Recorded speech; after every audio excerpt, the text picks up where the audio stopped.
Plaza del Sol, the heart of Madrid. A place people pass through. But something happened 218 years ago.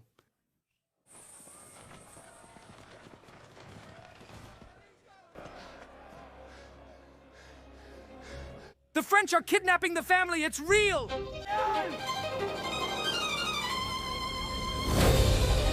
The French are kidnapping the... It's...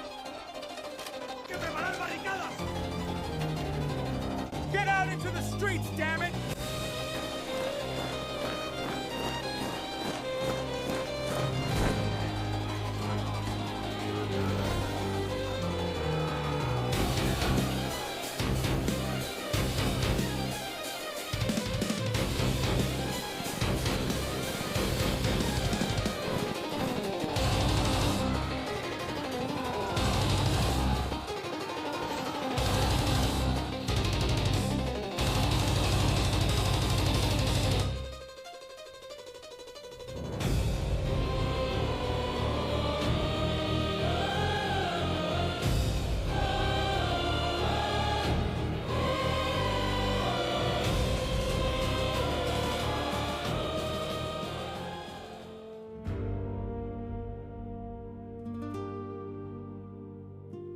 Something's happening inside.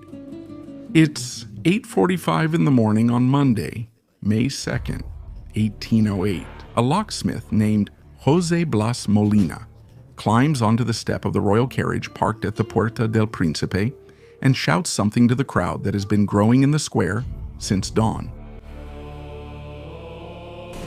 In the next few hours, the city will rise up, without an army, without a plan, without anyone in command. Only the people of Madrid, knives against cannons, against the greatest military power in the world. But there's something you need to know, because what's about to happen, no one planned it. It was triggered by a 14-year-old boy leaning out from a balcony.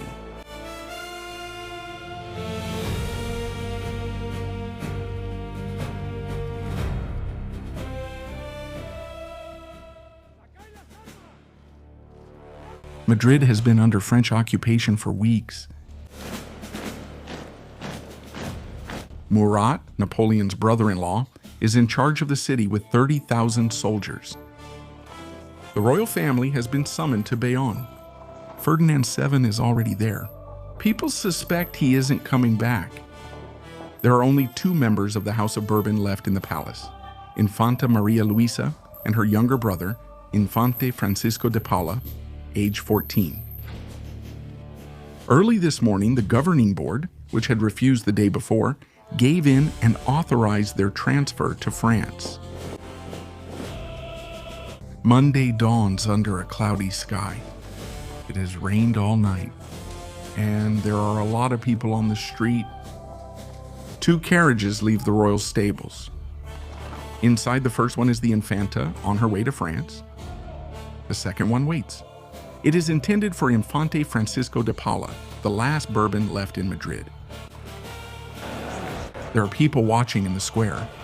No one knows exactly what is happening, but everyone suspects.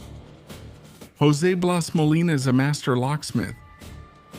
He is among the crowd. He approaches the coachman and directly asks where they are going. They answer him. Molina climbs onto the wooden step of the royal carriage and shouts, "They have taken our king from us, and now they want to take away all the members of the royal family." The prince comes out onto the balcony to calm the people. The prince, he is the opposite. Seeing him there, alive, surrounded by French soldiers, makes the crowd even more agitated.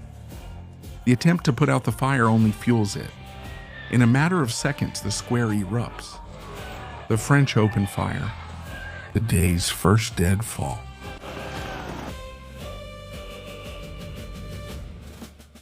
They're being shot at by the French. There is no telephone. There's no radio. But in a city of 170,000 inhabitants, news travels faster than horses. In Maravillas, Lavapiés, Barquillo, La Latina, the neighbors go out into the streets. They arm themselves with what they have: knives, stones, scissors, needles. Throughout the city, they attack French patrols, ambushes in alleys, shots fired from balconies and windows. The French are better soldiers and they're better armed, but they don't control every corner.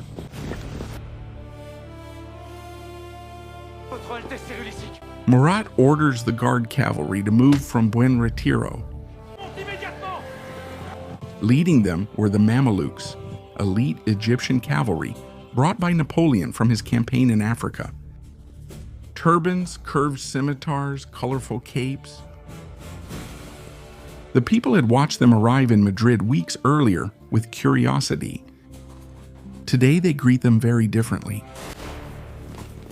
Al llegar a la puerta. At Sol, they find the square full of hostile people. They try to turn onto Alcalá Street. That's exactly where the carnage begins. The people of Madrid don't have rifles. They have knives and cobblestones. But they throw themselves at the horsemen with a ferocity that even surprises the French themselves. They try to knock them off their horses. They stab knives into their thighs. They stab the horses in the belly to bring them down. Several Mamelukes fall dead in that square. Goya painted it in 1814.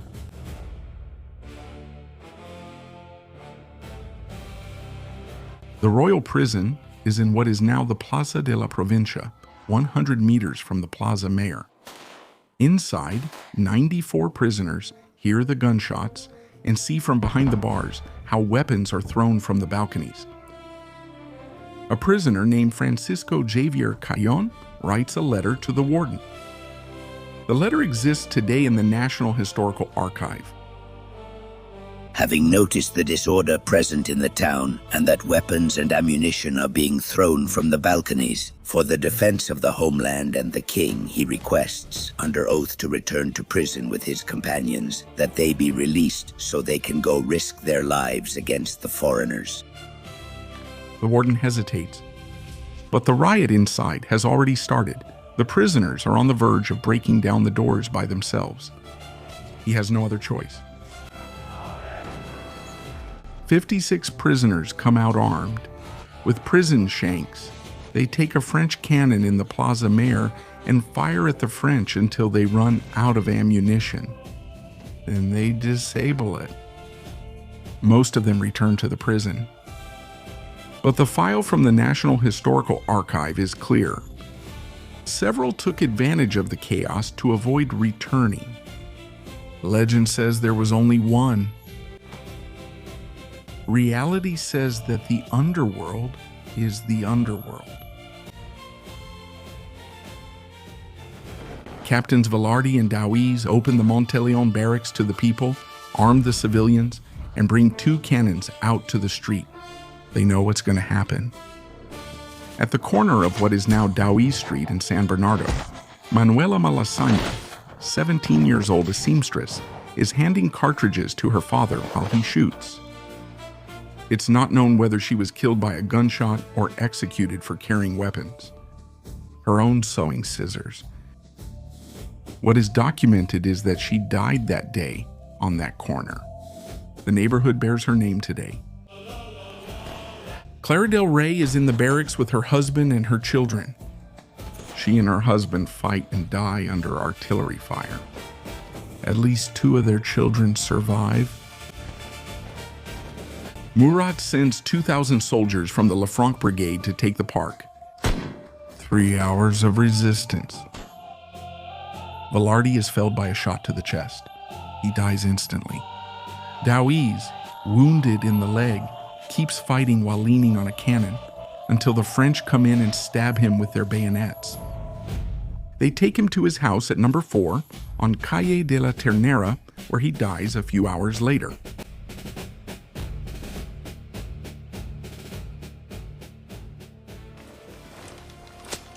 The organized fight ends.